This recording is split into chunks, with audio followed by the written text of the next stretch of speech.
So today I'm Dr. Anil Baxi, Professor, Department of Surgery, Index Medical College, Indore. We are talking today about arterial diseases.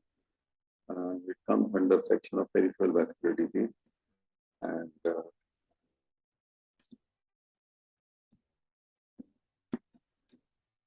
yes, yes.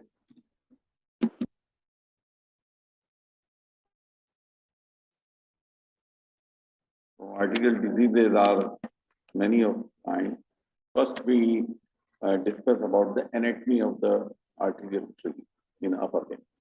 So on right side, there is a brachiocephalic trunk which divides into common carotid and subclavian artery, and which continues like a axillary artery. Then that continues under the axillary artery, and after that it's a brachial artery, and then brachial artery divides below elbow into ulnar, radial, and posterior interosseous artery. So those ulnar and radials, they continue in the palm, and they develop a superficial palmar arch and a deep palmar arch, and they from there arises from superficial palmar arch arises digital arteries, and they supply to the digits. So this consists of the arterial structure of the upper limb, and there are a lot of collaterals available around the joint, so as to, if there is any disease or blockage into any of the artery above the joint, then this collateral will try to restore blood circulation and maintain the living of the limb.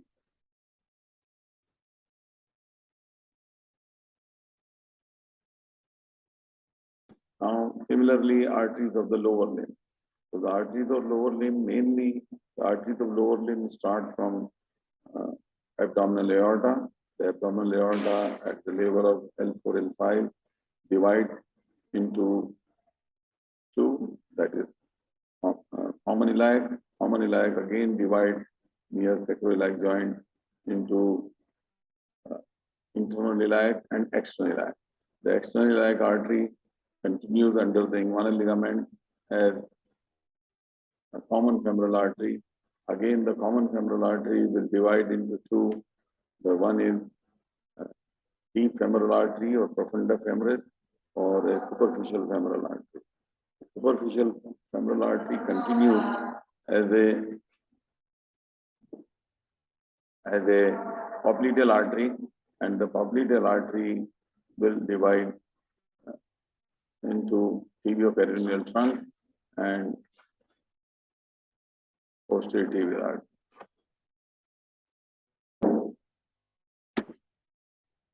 Anterior tibial will continue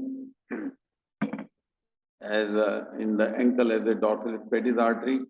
Again, plantar arch will be created, and that will supply arterial supply to the digits.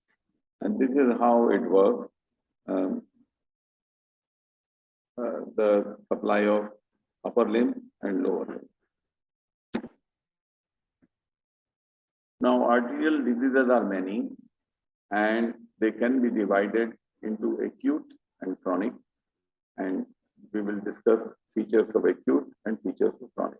The acute illness is when there is the onset is sudden, and the chronic, the disease has been going for many days, many months, many weeks, or many years. So, very important symptom of a chronic arterial insufficiency is intermittent claudication. The intermittent claudication is a type of pain which is crampy in nature, and it is because of accumulation of metabolites and accumulation of metabolites. And because of arterial occlusion, the metabolites are not cleared in time. There is not sufficient inflow of the blood has to clear those used metabolite and for their disposal. The most common site of arterial occlusion is superficial femoral artery, and that's why the calf muscles are the most common site for intermittent claudication. In this respect, we like to tell you about Larish syndrome. The Larish syndrome is aortoiliac blockage, and because of this blockage results into intermittent claudication of thighs and buttocks, and sometimes into impotency. So higher the obstruction, higher the claudication. Now there is a Bayard's classification of intermittent claudication. The grade 1, patient complains of pain after walking. Patient starts walking, and after certain distance, he starts complaining of pain. The pain is never on standing, only on effort or when the muscles start working, the pain will be experienced. And it always comes at a fixed distance, particular distance. And distance at which this develops is called as a claudication distance. So for a given patient, that distance is more or less fixed unless some treatment is initiated or some time has passed and is then instituted some treatment. If the patient continues to walk, even after pain, there is some increased blood flow in the blood, in the muscle, and opening of the collateral metabolites causing pain are washed away and pain subsides. So this is the grade 1. When after walking some distance, the pain comes, and then continue walking, the pain disappears. So that is a grade 1 intermittent claudication. In the grade 2, the pain will still persist on continuing walking, but patient can walk with effort. Patient doesn't have to stop and rest to alleviate the pain.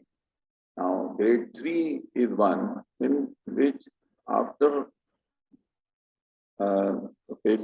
patient can start walking, patient feels intermittent claudication, but patient can continue walking, and at one stage will come when patient will not be able to walk and he has to sit down and take rest to relieve the pain.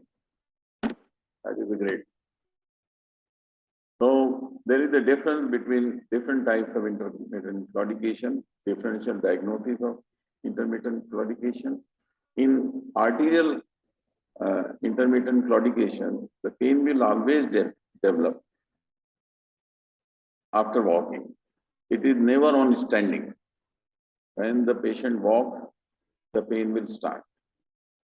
And it resolves also quickly, let's say within 5 minutes, once walking stops, because the arterial blood flow is sufficient during the rest time and is able to wash out the metabolites which are producing pain. In neurogenic claudication, neurogenic pain develops in standing or walking. So even when the pain, when the patient stands up or starts walking, the pain comes quickly. And it disappears after 5 minutes of resting. It takes longer time to disappear. But very important aspect is, at any time, you can feel his pulse being normal and without any ischemic changes on the feet. The pulses will be bounding, there will not be any absent pulses. While in arterial, there will be absent pulses most of the time. And in neurogenic, the pain is because of narrow lumbar canal, that is called spinal canal stenosis. Venous claudication is rare,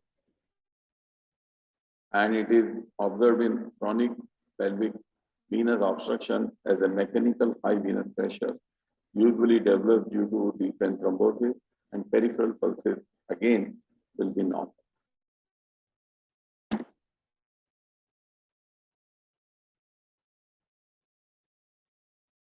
Now, because the bulk of the muscles into the upper limb is not much, that's why the claudication is not that common, but can occur during writing or any upper limb exercise. Now, what are the criteria to diagnose intermittent claudication? Intermittent claudication feels like a cramp-like pain, mostly in calf muscles, but it can come into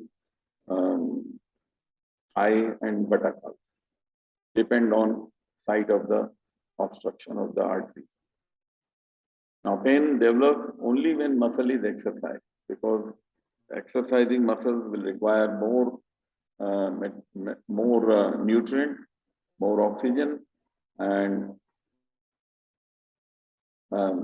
their metabolites will not be washed away because of reduced blood supply.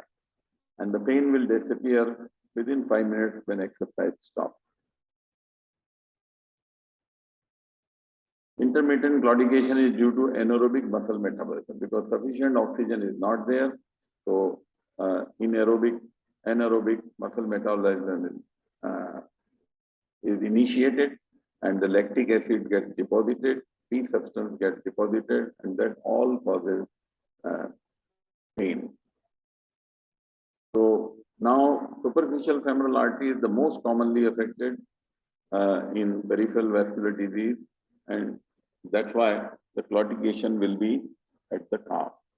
So in this accompanying diagram, there are various sites of occlusion are given, and with that related sites for sites of claudication is also depicted.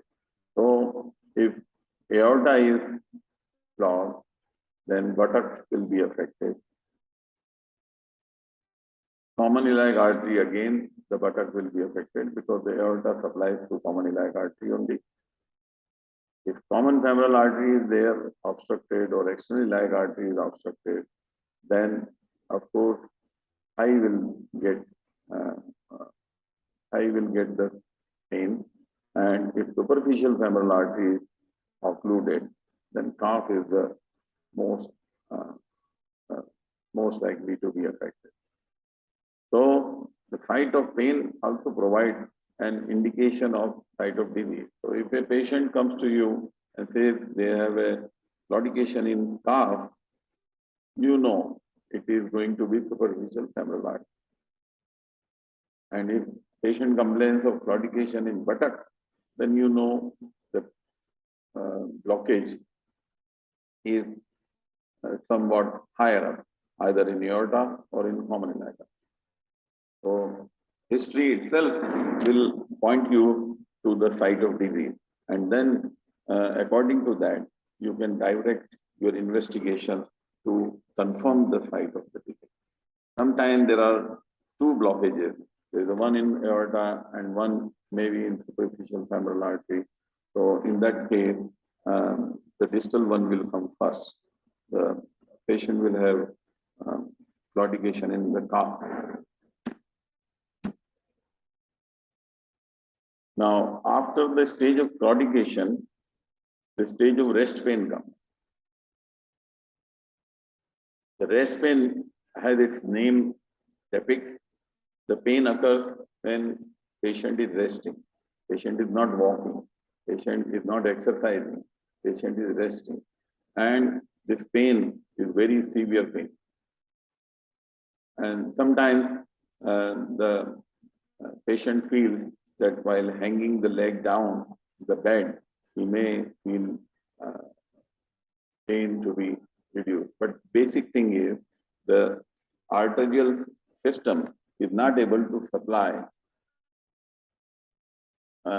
enough blood to the leg or in that portion, in that particular leg. And the pain is mostly a burning in character, and it's so agonizing that it keeps patient awake throughout the day and throughout the night. It is called crying of the dying nerve. because the nerve supply also comes from the arteries, and if they are not getting sufficient blood supply, they they they they, they cry, and the cry is manifested in a burning, gnawing type of pain, which bothers patient terribly. And it again signifies that there is a severe decompensated ischemia. And severe pain is followed by ulcerations and gangrene, and that is called as a critical limb ischemia. Even rest pain stage is called critical limb ischemia, because if something is not done, the patient is certainly going to lose his limb.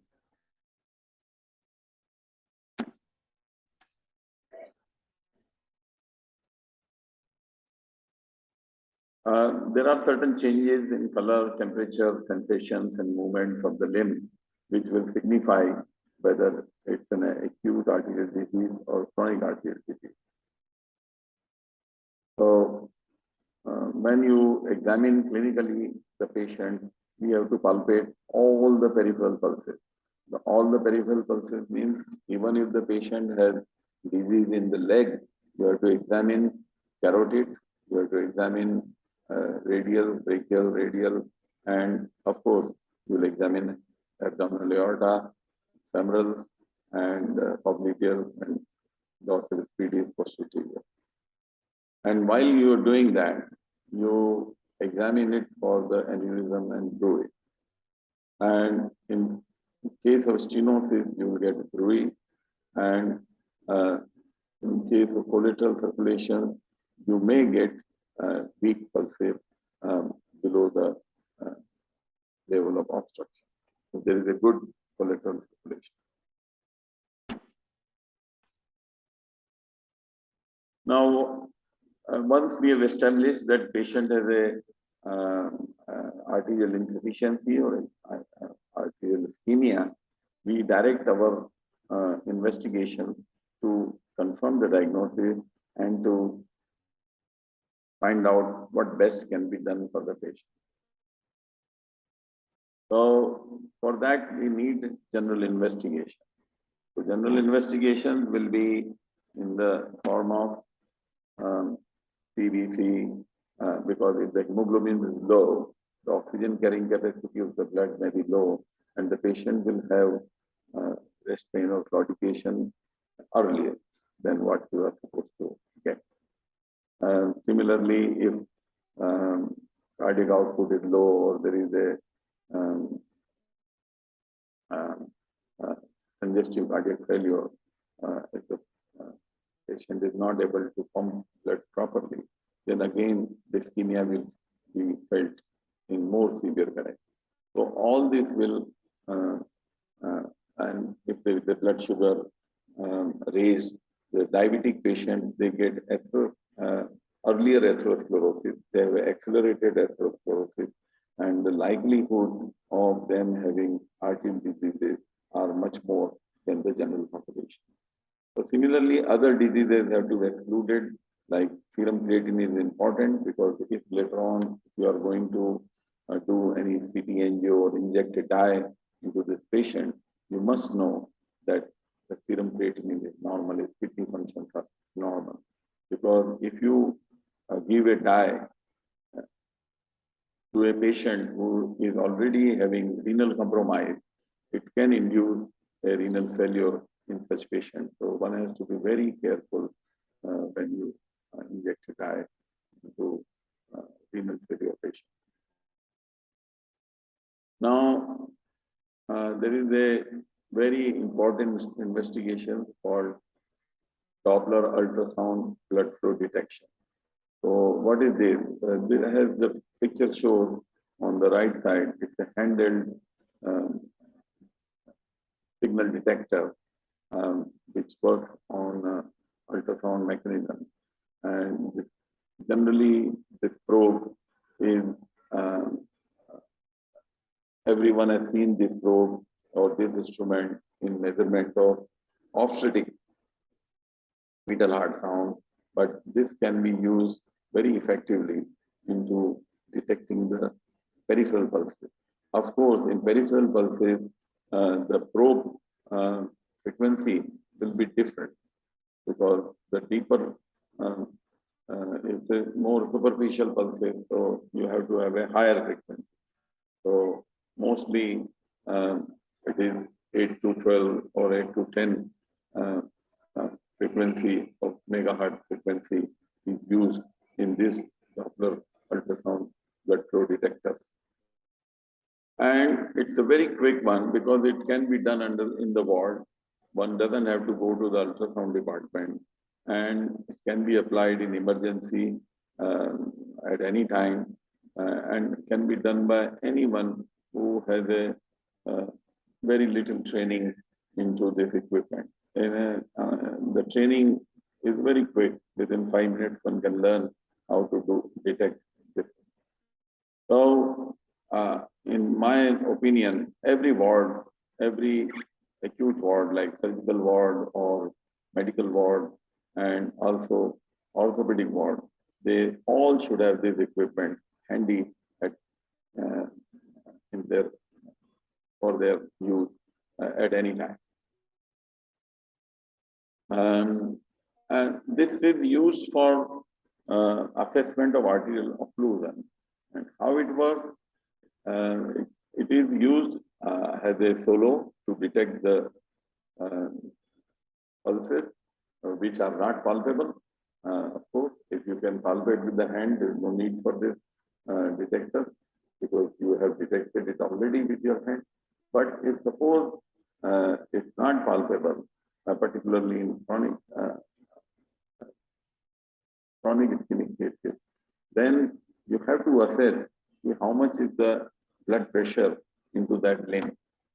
So you put in this one detector onto the pulse and tie a blood pressure cuff on top. And then you take a blood pressure like you take in the arm, you raise the pressure into the sphygmomanometer, and you wait for disappearance of the signal.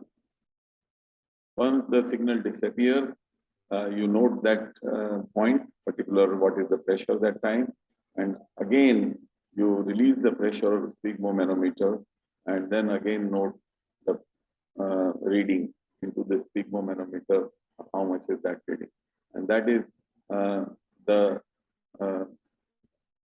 blood pressure into that particular limb.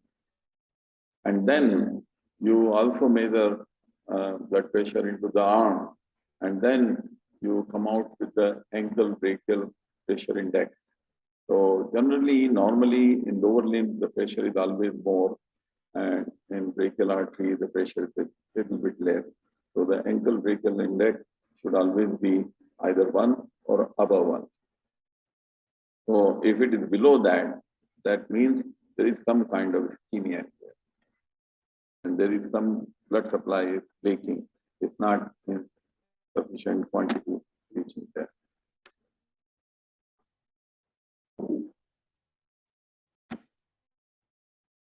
So ankle brachial pressure index is like a systolic ankle BP upon systolic brachial BP.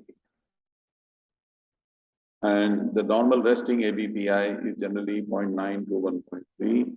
Values below 0.9 indicate some degree of arterial obstruction. And retesting after exercise to the onset of pain can be useful. Drop in the resting ABPI of more than 20% after exercise is indicative of flow limiting arterial disease. So this is the method they have depicted in the diagram. The systolic blood pressure is recorded in brachial artery of the arm, and the ultrasound device or a Doppler detector is put below the cuff distally, and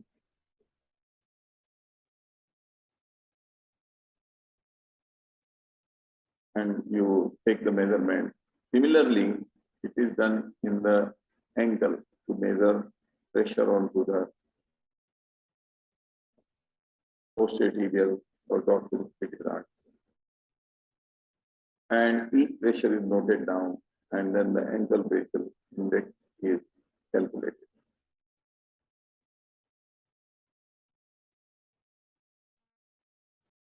Now, once you've done and you have a good idea that there is a definite insufficiency,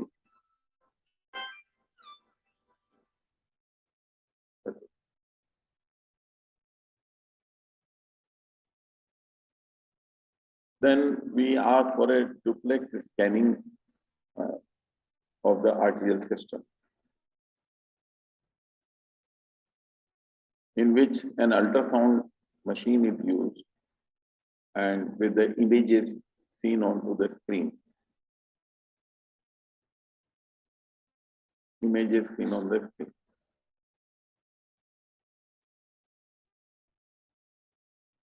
And that can show you the stenosis and flow of the blood, and also if there is any ulcerations or stenosis into the arterial wall.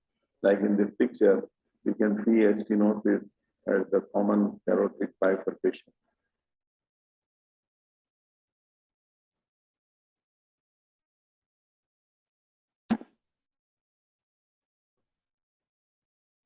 Another investigation at our disposal is digital subtraction percutaneous angiography.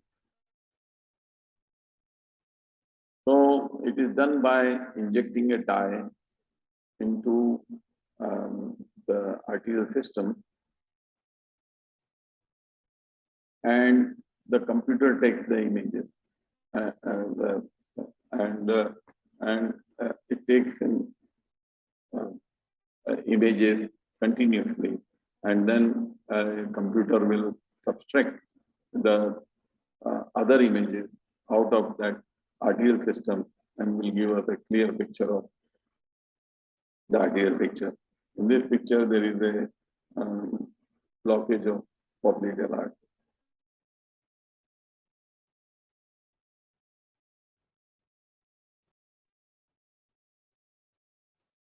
Normally, we get a CT angio for arterial system, but sometimes if the kidney functions are not good, then in that case, we may have to get a MR angio. And this MR angio is showing a very tight stenosis into left common iliac artery, and also impending there is some stenosis into right common iliac artery.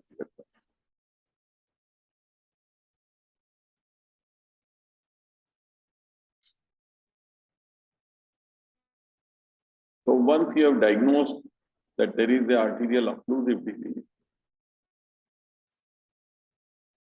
then how do you manage it? So there are general principles to manage it, and which involves correcting the modifiable risk factors.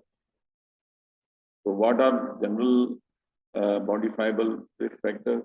If the patient is overweight, then you correct, because then the legs will have to carry less weight and they will get tired at a longer distance. If the patient has a congestive cardiac failure, you correct that one. Patient has low hemoglobin, you correct that. If there is a problem of sugar which is not under control, you correct that one. And we encourage patient to do exercise, because during exercises there will be a lot of stimulus on the muscle to get the blood supply, and over a period of time more collaterals will develop. No amount of exercise can open the blocked artery, but the exercise will encourage collateral enhancement. More and more collaterals will open up, or those existing collaterals will carry more blood distally. So if that happens, again the purpose is solved, more blood is available into the distal limb, and the claudication and ischemia may resolve.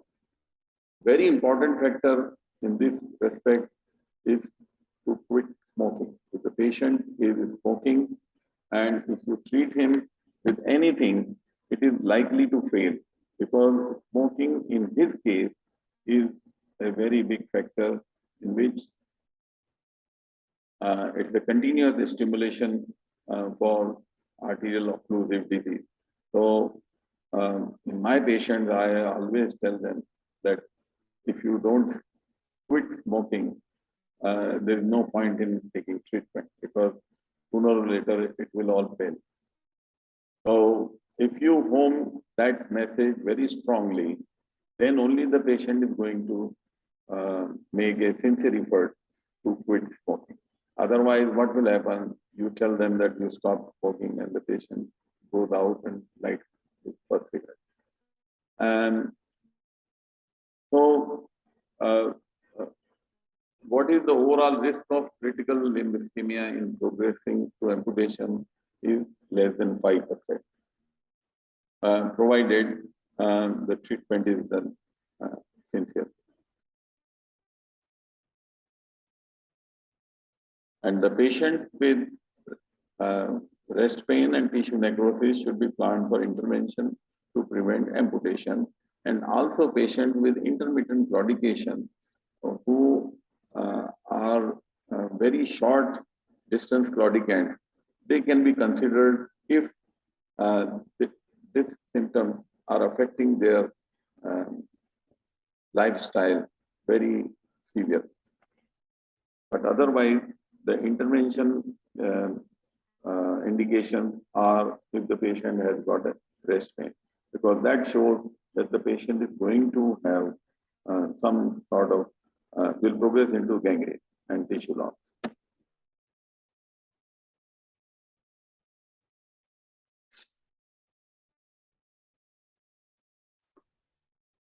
So, non-surgical management, that means lifestyle modification and drugs. So, if you detect dyslipidemia, you start with statin therapy. If there is a hypertension, then you start them generally with ACE inhibitor. Most people, they avoid beta blocker. In diabetes, you need a proper foot care and a good control of sugar. If there is evidence of atherosclerosis, then give them aspirin, clopidogrel, and smoking has to be stopped very sincerely. Other drugs, they may be useful in these cases are rivaroxaban. So rivaroxaban, here it is written 25 milligrams, but that's wrong. It's 2.5 milligrams PD, not OD, it's P. So rivaroxaban comes into many brand names and generic also. And now it has become very cheap. At one time it used to be more than 100 rupees per tablet. But now I think it is 2.5 rupees per tablet. So rivaroxaban 2.5 milligrams twice a day is the right dose, not 25 milligram OD. 25 milligram OD is very high dose. Low molecular weight heparin in acute ischemic cases are used for in those cases where intervention is planned and you are waiting for things to work out. During that time, you generally that time we give high molecular unfractionated heparin. Low molecular weight heparin is given occasionally, it's not very commonly. Atorvastatin, of course, is used for as a statin. Filastazole is used as a vasodilator. Generally, we start with 50 milligram BD, and if there is a some response but not proper response, then increase dose to 100 milligram BD.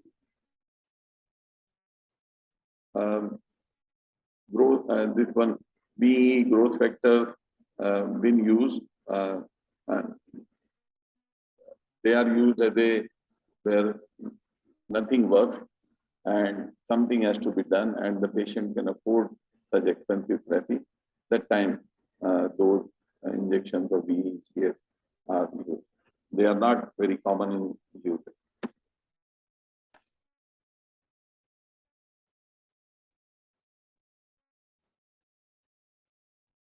Now, these are various therapies people have used, and um, they may be for a longer term relief, but they have no exactly direct. But the folic acid we give to reduce the homocysteine level. Now, once all conservative and things are done, or if the patient is having severe claudication, breast pain, or tissue necrosis, then some of these patients may be suitable for transluminal angioplasty and stenting. So, as you are aware, angioplasty is inserting a balloon catheter in a deflated condition into the artery and crossing the narrowing and crossing the narrowing with the guide wire, and then the balloon is threaded over it, and then it is kept at the narrowing. The balloon is kept at the narrowing and then inflated, and that area gets stretched out and opened up. So that is called angioplasty. And if you put a stent on top of that, so then you remove the balloon and then mount a stent, and then again put stent at the narrowed area which has been opened up, then it is called stent.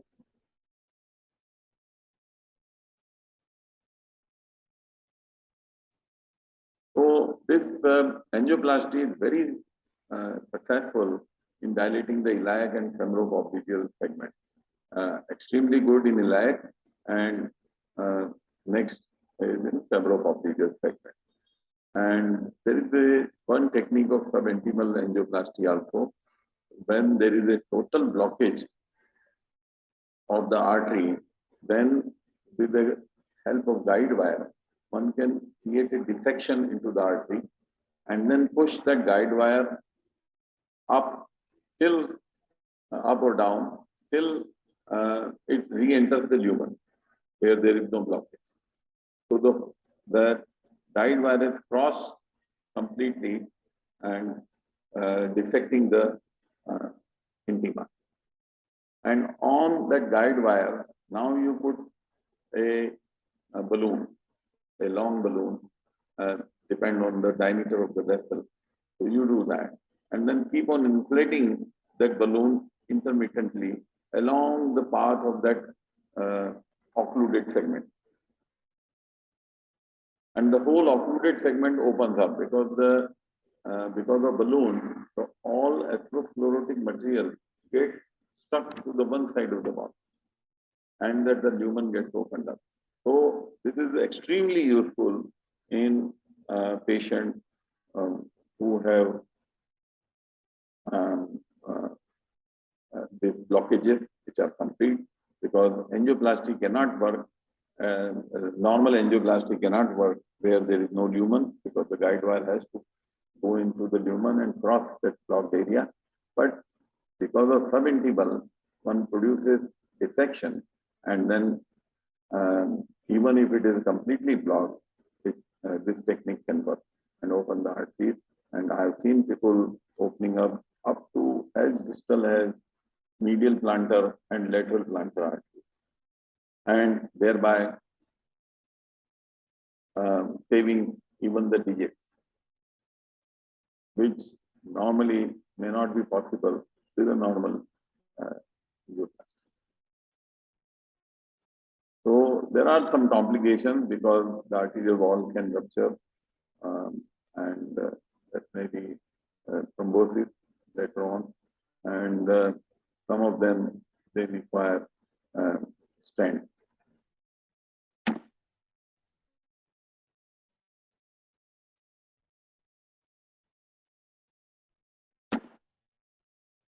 So This looks like an angioplasty catheter. It's a long balloon, and so with one you um, inflate the catheter for a balloon. These are the in picture A, it is uninflated, and in picture B, there is inflated balloon.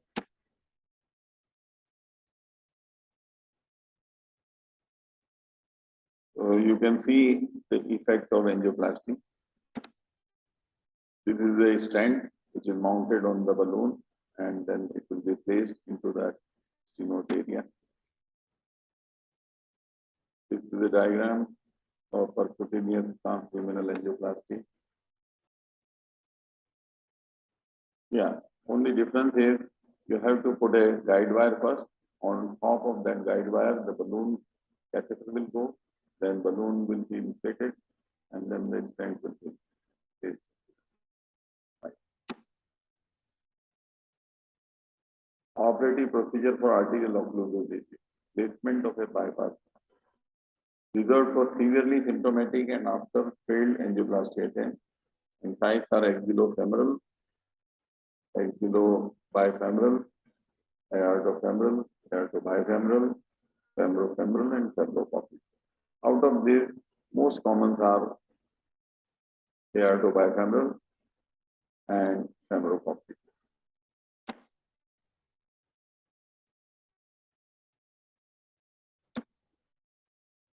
Now, this is the picture of the graft. It is a Dacron graft, woven Dacron graft. Normally, nowadays, they are come with albumin coated, so there is no leakage of blood from there.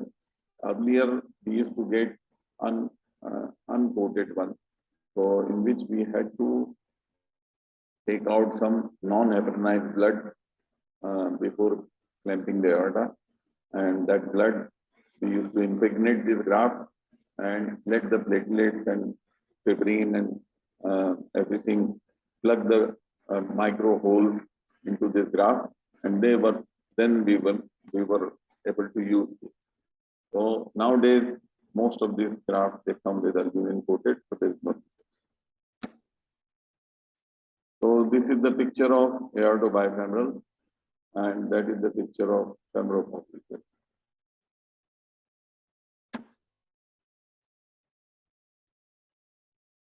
This is a neglected case of gangrene in which the patient has developed clear cut and it's a dry gangrene, and there is a clear cut demarcation, and the nature is trying to separate it off and do auto amputation because but the bone will not let it go. So a surgeon has to interfere and cut the bone.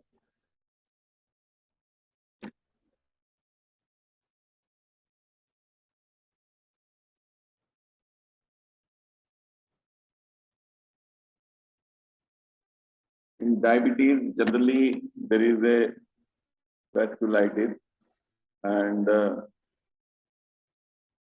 arteritis. So that leads to distal gangrene, mostly digital and toes and all that, and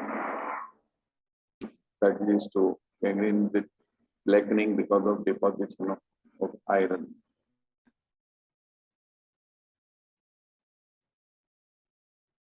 The picture of frostbite, if the limb is exposed to extreme cold, then and the dampness, then the frostbite develops.